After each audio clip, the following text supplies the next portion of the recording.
They're exciting, they're high stakes, they're displays of breathtaking skill. Fans all over the world love watching sports, and we love helping companies deliver a world-class experience that takes fans inside the game, all around the game, beyond the game, and even into the game.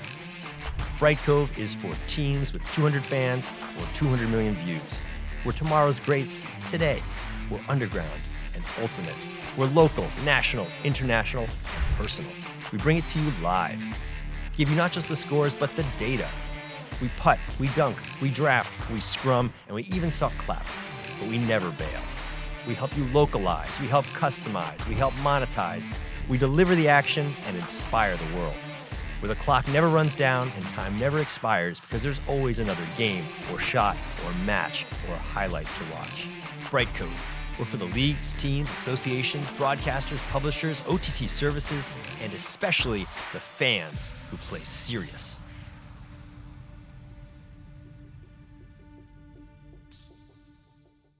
Hi, welcome to our panel, Taking OTT Forward into a Post-Lockdown World. I'm Heather McLean, editor at SVG Europe. The use of OTT has really come into its own since COVID-19 locked down the world and live sport ceased. We're here today to talk about how this enthusiastic application of OTT has highlighted not only its challenges, but also helped its technological evolution, and to look ahead to where it will sit alongside linear TV and live sport later this year, and also further than that, to how it has and will continue to impact the broadcasting of live sport. With me today are Carl Furgusson, Vice President of Portfolio Development from MediaKind, Mike Green, Vice President of Strategic Development and Alliances from Brightcove, and Steve Miller-Jones, Vice President of Edge Strategy and Solution Architecture from Limelight. So my first question for you is, can you each give us an overview of where your company sits in the sports OTT space and how that's changed since the coronavirus pandemic struck? And perhaps naming names or not, if you can give us an example of your work during this period. Steve? Yeah, so Limelight Networks is a global content delivery network. So, we help the publishers and sports streaming platforms distribute their content to the end user. We help ensure that there is scale for the on-demand and live content. We help ensure that updates to software gets delivered, that there's security in web content, web applications, and in the streaming processes. I think, the obvious thing that's changed for us at the beginning of the pandemic, and is beginning to change again now, is that live sports obviously stopped pretty quickly. So I think there's been a lot of change in how consumers have accessed sporting content, either news or sort of archive footage, and what various publishers have done to sort of feed people's desire to continue to consume the content. And there's been quite a range of innovation around recommentating old events, or more chat shows, or bringing more news to video, and more use of social media for engagement. So been quite a lot of change, whilst there hasn't necessarily been a lot of brand new content. So yeah, there's certainly been some interesting ups and downs during the pandemic so far. Great, and now to Mike. Yes, good morning. Good morning, Heather. Good morning, everybody. So in Brightcove's world, and Brightcove is an online video platform traditionally, which is a provider of a range of different cloud-based services for the management and streaming of video content, live and on demand. And to your point, Heather, obviously since COVID has really picked up, the live piece has been a smaller portion of the streaming we've seen our customers doing. That said, I think there are some interesting examples of people being creative, trying to keep live sports in some fashion alive. And I can give some examples of that. But I think my favorite example of a partner of ours, we work with teams, leagues, publishers, sports broadcasters, sports OTT services. Manchester City has this really cool thing called Man City's Citizens at Home, which is how they've taken their content and turned it into a very community-focused outreach effort, where they've got players giving their cooking recipes, players and coaches doing training sessions online. They use basically a number of different galleries to take these different themes to their fan base. They've done a really nice job of that. It looks great. They keep it updated and fresh. And then they've also done taking City Plus and other teams I've seen do this too, sort of taking stuff from outside of the paywall and making it kind of available to everybody, where people are viewing archive games, other things like that, that maybe in the past, where there's live content has been a paid model. So certainly people being creative and asking, Brightcove and others how to come up with ways to keep their audiences passionate and engaged. Cool, great. And I'll forgive you for it being, that other team and not Arsenal.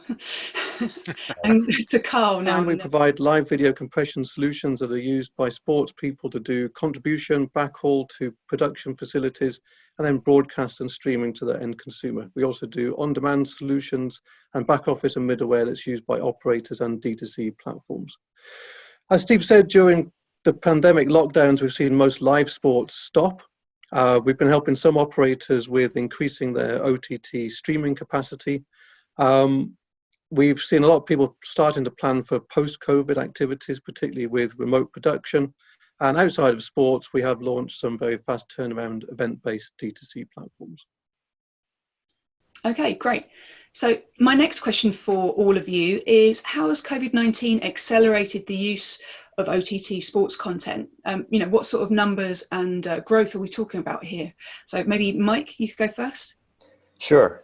So, Brightcove, we publish what we call the Global Video Index, which is a quarterly look at the different verticals that are streaming across the platform. And in Q1 anyway, which really COVID hit in March on some meaningful basis, we didn't actually see a big dip in sports. And we're looking at the data now, which should come out for the end of May. But I would say in the interim, between the end of March and now, we've certainly seen our live sports customers, the leagues and so forth, have to pull back, and the consumption is pulled back. But again, a lot of organizations have made archives available. And so with people being stuck indoors, we've seen overall streaming somewhat maintain. And on the live side, I think people are trying to be creative. The LPGA is a customer who started doing these e-tour on WGT, the World Golf Tour, which is a video game basically, but they had Jane Park playing against Tiffany Joe, and there were fans streaming that. So they're going to be doing more of that. The England Wales Cricket Board, the ECB, put out this thing called Out or Not Out, which was just a simple game that everyone could be an umpire in judging cricket. And we saw a huge spike in streams when that happened. So I think people are fighting to keep sports engagement up. We'll see how the data bears that out. Yeah, definitely. And next to Carl, same question for you. So there have been places like the Belarus Soccer League where some of the teams have been streaming some of their matches onto their YouTube sites and other things like that, using things like VR to get around some of the rights that have been sold versus what they can do directly. But again, what we mainly see is the leagues trying to continue that fan engagement while the live sports isn't happening. Great. Okay. And finally to Steve. Yeah, it's been interesting. We do a state of online streaming report, which actually came out just the other side of the new year, so before 2020, and that was showing some really interesting changes in viewing behavior and habits and device, consumption on devices. But what we've been seeing now, and we've looked globally at these, so we've seen that there have been something like 450 odd major televised events being cancelled.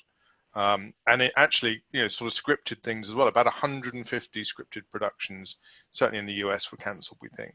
But at the same time, the kind of consumption patterns we've seen, sort of earlier in the day and more regularly, we've seen sort of streaming consumption go up around sort of 60% globally, which is interesting. And, as was kind of pointed at before, news consumption's been a huge driver of that. But then in sport, we've seen in platforms, well, from sports in particular, people engaging in esports a lot. So there's a lot of, there's sort of personalities driving towards, from each of the sports towards esports. We've seen, platforms like Twitch have pretty large events.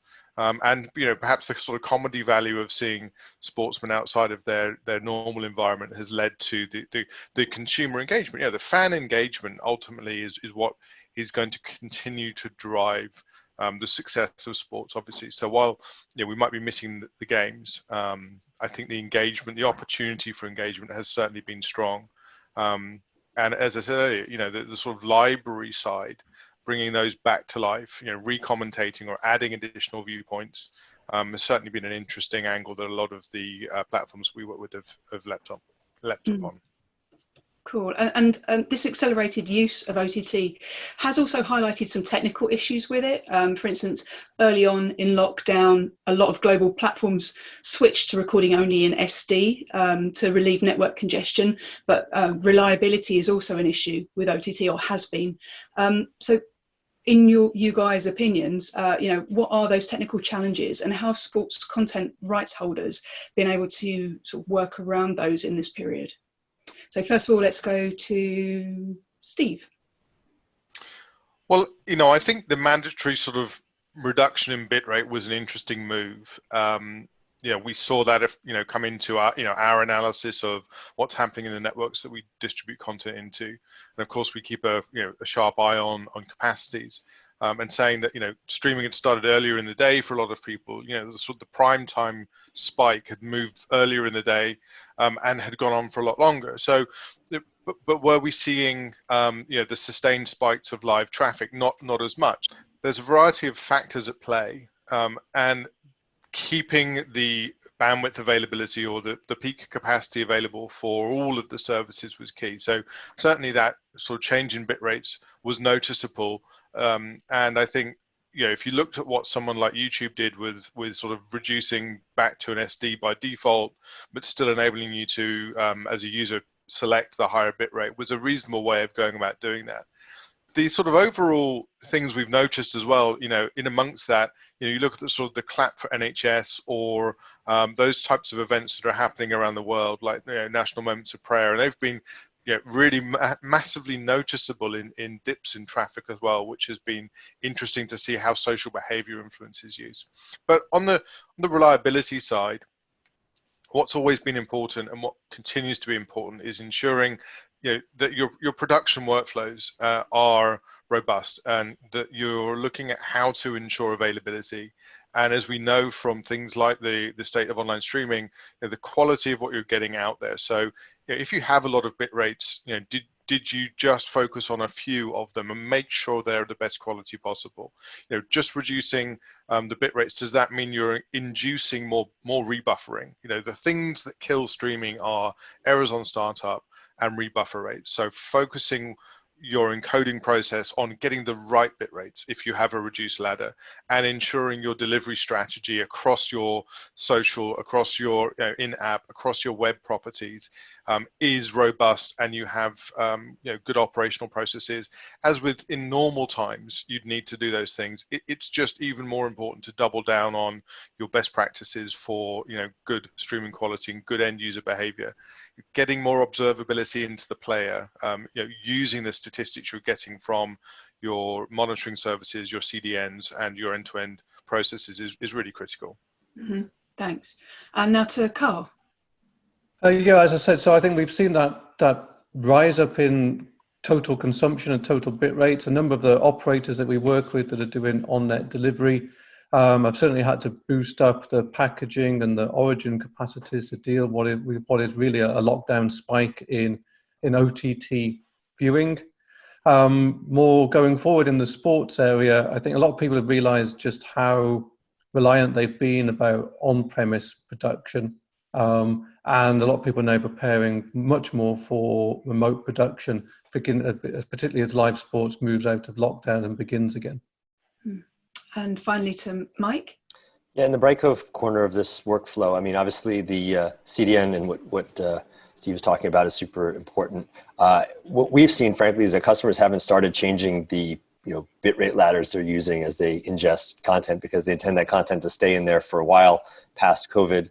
And the main challenges, I think, with streaming in sports really are around live, around how to quickly scale from a couple thousand viewers to hundreds of thousands or maybe a million viewers if a game becomes particularly compelling at the end of it. People talking about live redundancy and pre-provisioning and all that sort of stuff in the workflow. That has not been an issue right now because people aren't really doing live sports at scale. So we're not seeing a ton of change actually in how people set up technically. Okay, cool. So the next question is, has this lockdown period helped evolve OTT, creating a catalyst for it on a technical level, as well as, changing viewers' OTT viewing habits? What do you guys think of that? Who wants to start? Carl, do you want to start? I think we will see some changes now. I think the pandemic has shown everybody the weakness and reliance about on-premise production. So we're seeing more remote production. We see a lot of the sports leagues now considering what to do with extending their rights. So they may have sold the rights to many of the main countries, but particularly looking at OTT to reach the territories that haven't been, lucrative in terms of rights resale. And again, even during the lockdown, we've seen a lot of people now focusing much more on the fan engagement platforms. How do they engage with fans? How do they provide back catalogue material? And that leads a lot more people to accelerate the thoughts about remote production and accelerate the thoughts about offering some form of direct-to-consumer or fan engagement platform. Yeah. So I think the remote production point's a good one. And I think the other two big projects that I've seen customers taking on in sports, one is certainly what people have mentioned around getting their metadata in order so they can make nice packages of their archives. My brother actually works over at Golf TV. He mentioned that, look, a lot of these clips are available anywhere, but if you can do a nice job of packaging them up into compelling clip, sessions, it's Rory's greatest moments or whatever it is, that's way more entertaining or connecting to an end consumer than just having to dig these up one by one on YouTube perhaps or somewhere. And then there are other projects that are going on because people have time. They're not busy doing big live streaming events. They're picking and implementing a new ad server or a new tagging partner, or they're switching their CMS. There's a lot of big technical projects that folks haven't had time to get to that we've seen some customers implementing at this moment in time. Cool. Yeah, I'd agree with that. I think we see, the decline in advertising, I think leads to some consideration of access models. What do you put out as free to wear? How do you, ensure your rights are going to get the results you're looking for? And I think people have looked at some of the things we saw at the end of last year with additional commentary feeds or different camera angles and the addition of data, but they're all quite significant projects to undertake to bring to market. So we've seen, people looking for improvements in the workflow, as we brought out and continue to bring out new services to the market, we've got a product called Live Push that people are now using to bring content into the CDN rather than us come and get it. And just subtle different ways of improving the workflows and taking that project time is something that we've certainly seen people do, and engaging with beta programs that we have around some computer offerings. But I think really, the focus that OTT will have alongside sports and the evolution, it's going to be around the channel engagement. The app, the website, the social, all together, a much more holistic approach, perhaps faster to market changes in how things are done, and the range of content options that are available. Obviously, people have had to scramble to, as Mark says, bring that content that's available in a variety of places together into a meaningful package for people. And perhaps the agility and the speed at which things work in that way is a focus for people at the moment. Mm-hmm. Cool. Okay, my final question for all of you is, as live sport returns this summer, which we've already seen start, we can expect a kind of broadcasting bottleneck happen as multiple tournaments try and find time in schedules. What will OTT's role be here? Sitting alongside pay TV and free-to-air channels, all broadcasting live sport together, and how will sports OTT continue to evolve this year and into next year? Will it just flip back to how it was before, or will it now have a more significant role? I think this is a shining moment potentially for OTT when all these sports come back live, because there isn't the same capacity restriction as there is certainly in like traditional linear TV. I live in Boston, and our local regional sports network is Nessun, who carries the Bruins and carries the Red Sox. And in this time of year, ordinarily the Red Sox are in full swing, and hopefully the Bruins are in the playoffs. And they had to invent Nessun Plus, of course, to find home for when those games would be conflicting. And in a digital world, that's not at all an issue. I mean, people are making good progress anyway on discoverability and searchability, so people can find any games as they're happening. And I think the other kind of trend is that right now people are eager to be involved with the leagues that can get out the door first. So we've had customers streaming these Bundesliga games this past weekend, which did great numbers in the United States. I say past weekend as in when we're recording this today. But obviously the numbers were great because there's not a lot else competing. And the early golf that's coming back, there was a tournament this past weekend, or just some simple match play. And then there's the match with Tiger and Phil and Tom Brady and Peyton Manning this upcoming weekend. And the numbers are really promising when those things are the only things going on. So, our customers are eager to be early in finding a way to safely stream all this stuff. And as the calendar fills up, they're going to be good about, I think, partitioning or making ways that things are easily findable. There's space for everything.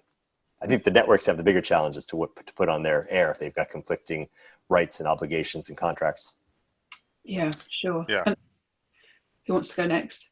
Obviously the rights haven't really changed. So the OTT platforms, as we were seeing at the end of last year, have got a really key part to play in enabling the multi-channel aspect, the range of device options you have for watching things, and then of course your time shifting or your on demand, and how and where and when you watch. So I think it is a shining light moment as sports come back online.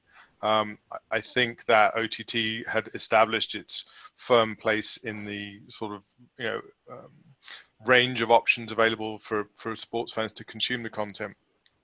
And I think really with the options for interactivity, the types of data you can then integrate with the interactivity options you've got on the devices that we're using to consume content, I think really OTT begins to break away from how broadcasters see. Latency is important, the ability to be agile and the ability to react to what people are doing and what fans need, of course, it lies firmly in the benefit side of OTT versus broadcast. And finally to Carl. Yeah, I think we will see during that overcapacity period straight after the pandemic, we'll see OTT and streaming fulfilling that ability for the rights holders to try and get all of their content out to the consumers. Longer term, I think we come back to some of the traditional challenges, like how do we get broadcast quality and broadcast experience to streaming and OTT? So the old questions of things like picture quality, low latency, scalability, they're all going to be back on the front of the discussions that we'll be having again. But with more OTT streaming, there are going to be some new questions, and that's more the operational side, like how do I monitor and track and have a view about the quality of service and quality of experience that's been provided. So I think post-COVID is going to be back to some of the old questions, but also some new ones as well. That's a good point. Perfect. All right. Thank you very much for all your time, guys.